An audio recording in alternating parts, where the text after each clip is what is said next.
నమస్తే మెట్రో ఉదయం న్యూస్ కి స్వాగతం. వరంగల్ మట్టవాడలో రాబోయే గణపతి నవరాత్రి ఉత్సవాల సందర్భంగా భక్తుల రాకపోకలు ఎక్కువగా ఉండబోవడంతో ట్రాఫిక్ నియంత్రణ చర్యలు చేపట్టనున్నట్లు సర్కిల్ ఇన్స్పెక్టర్ కొండూరు సుజాత తెలిపారు. ఉత్సవాల సమయంలో ఎక్కడికక్కడ వాహనాలు పార్క్ చేయకుండా పోలీస్ విభాగం సూచించిన ప్రత్యేక పార్కింగ్ స్థలాలను వినియోగించుకోవాలని ఆమె సూచించారు. ఈ వివరాలు కెమెరామెన్ సంతోష్ తో స్టూడియో ఇన్ఛార్జ్ అమరేందర్ మీకు అందిస్తున్నారు. మెట్రో ఉదయం న్యూస్ కు స్వాగతం.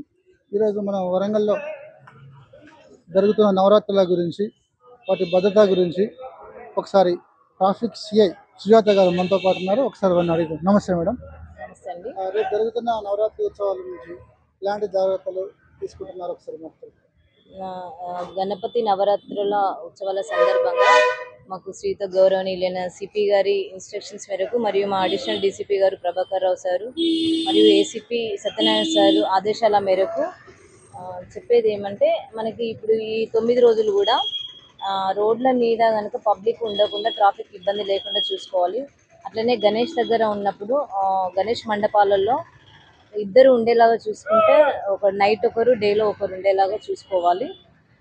అట్లనే ప్రతిదీ కూడా ఇప్పుడు గణపతి ఐడియల్స్ ఎక్కడైతే పెట్టుకున్నారో ఆన్లైన్ చేసుకుని ఒక సిస్టమేటిక్గా ఊరేగింపు అప్పుడు కూడా వెళ్తే బాగుంటుంది. అట్లనే డీజే కూడా పెట్టకూడదు అనేసి రిస్ట్రిక్షన్స్ ఉన్నాయి.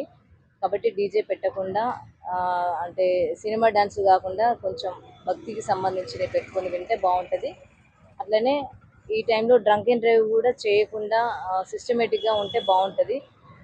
రోడ్ల మీద గణపతి నిమజ్జనం టైంలో కొంచెము డాన్సులు చేస్తూ రోడ్ మీద ట్రాఫిక్కి ఇబ్బంది కలిగేలాగా చేస్తారు. కాబట్టి దయచేసి అలా చేయొద్దు.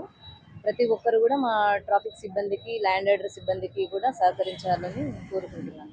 ఈ 9 రోజులు కూడా పూర్తిగా రోడ్ల మీద బాగా హడావుడి ఉంటుంది. మీరు సిబ్బందిని అందరినీ మంచిగా అలర్ట్ చేసి చేస్తున్నారా? మా సిబ్బందిని కూడా అలర్ట్ చేసి ప్రతి పాయింట్కి పెట్టడం జరిగింది. వాళ్ళు కూడా విజిబుల్గా ఉంటారు. ఎక్కడ చిన్న కూడా పబ్లిక్ ఎక్కువ గ్యాదరింగ్ ఉన్న ప్లేసెస్లో ఇమీడియట్గా రష్ అయ్యి వాటిని క్లియర్ చేసే విధంగా పెట్టుకోవడం జరిగింది. ఏమైనా అవాంఛనీయ సంఘటనలు జరిగితే మేము ఎవరికి ఫిర్యాదు చేయాలి? మీరు ల్యాండ్ ఆర్డర్ వాళ్ళకి చెప్పొచ్చు, మాకైనా చెప్పొచ్చు. Thank you madam.